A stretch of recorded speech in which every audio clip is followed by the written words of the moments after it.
इस तिरंगे की वतन के लिए ये तिरंगा उनके सीने पर लहरा देंगे हम। जोरदार ताली। ताली में कोई मत कीजिए आप लोग। चलिए ऑपरेटर स्टार्ट 1 2 3। पेपर तन का नीचे तो लो ना। इसमें साउंड बैक साउंड है। अरे उल्टा पेपर है। हाँ उल्टे रखना है सर। उसे लक्ष्मी सरस्वती के रूप में देखा जाता है और नवरात्रा के दिनों में तो साक्षात उसे घर घर में पूजा जाता है।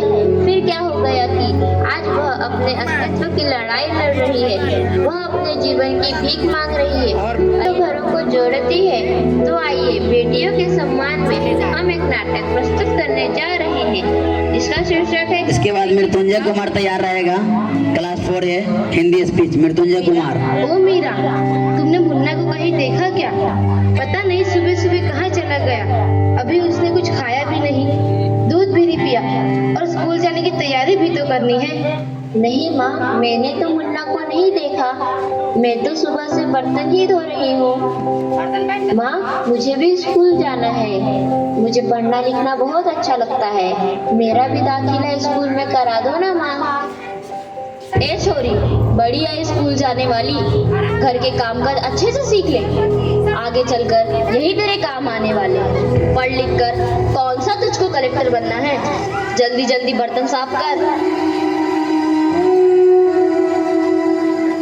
माँ जी, मीरा को भी स्कूल में दाखिला दिला दीजिए ना। उसे भी पढ़ना लिखना जरूरी है। तू चुप कर। पढ़ना लिखना ये तो केवल लड़कों का काम है। उन्हें आगे चलकर घर गृहस्थी की जिम्मेदारी जो संभालनी होती है।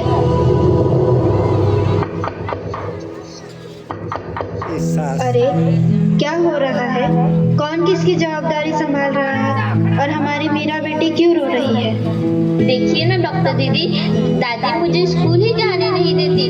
कहती है तुझे पढ़ लिख कर क्या करना है, आगे चल के चूल्हा चौका ही तो संभालना है। अरे यह तो बहुत गलत बात है माँ जी। क्या आपको नहीं लगता कि हम बेटियां भी पढ़ लिख कर आगे बढ़े? आज समाज बहुत आगे बढ़ गया है माँ जी। आप किस दुनिया की बात कर रही हैं? हम 21वीं सदी में जी रहे हैं। मैं आज ही टीचर दीदी से बात कर मीरा का दाखिला स्कूल में कराता हूँ। बच्चे लोग धूप में नहीं रहेंगे। मैं तो यहाँ आप छाँव ले, मुन्ना को छाँव में ही अपना स्थान ग्रहण करें। जगह जगह इसके कैंप लगे हैं। अच्छा हुआ बहन जी आप आ गए। अब मुन्ना को पोलियो ड्रॉप भी दे देंगे और मैं इसे स्कूल भी पहुंचा दूंगी। अच्छा मीरा, अब तुम रोना नहीं। तुम जरूर स्कूल जाओगी और एक दिन पढ़ लिख कर मेरी तरह बहुत अच्छी डॉक्टर बनोगी। ठीक है बेटा?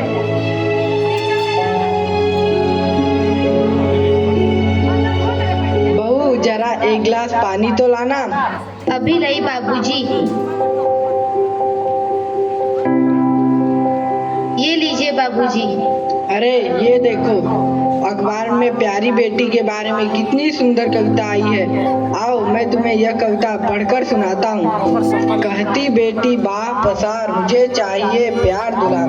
बेटी की अनदेखी क्यों करता है निष्ठुर संसार। सोचो जरा हमारे बिन बसा सकोगे घर परिवार। गर्भ से लेकर यौवन तक मुझ पर लटक रही तलवार। मेरी व्यथा वेदना का अब हो स्थायी उपचार। जब माही जग में न होगी तो तुम जन्म किससे पाओगे। जब बहन होगी घर आंगन में तो किससे रूठोगे, किसे मनाओगे। जब दादी नानी न होगी तो तुम्हें कहानी कौन सुनाएगा। जब कोई स्वप्न सुंदरी ही न होगी तो तुम किससे ब्याह रचाओगे। जब घर में बेटी ही न होगी तो तुम किस पर लाड लुटाओगे। जिस दुनिया में स्त्री ही न होगी उस दुनिया में कैसे रह पाओगे।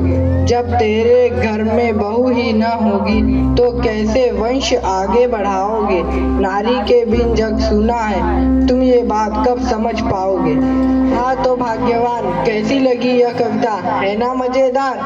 काहे की मजेदार कविता मुझे नहीं आई पसंद। अरे कोई घर में है क्या? आइए आइए टीचर दीदी, हम आप ही का इंतजार कर रहे थे। हाँ जरा मैं कुछ दिनों के लिए बाहर चली गई थी, इसलिए यहाँ नहीं आ पाई। डॉक्टर बहन जी कह रही थी आपने मीरा का अभी तक दाखिला नहीं कराया। ये तो बहुत बड़ा छात्रा है, हमेशा अच्छे अंक लेकर उत्तीर्ण होती है। हाँ मैं भी तो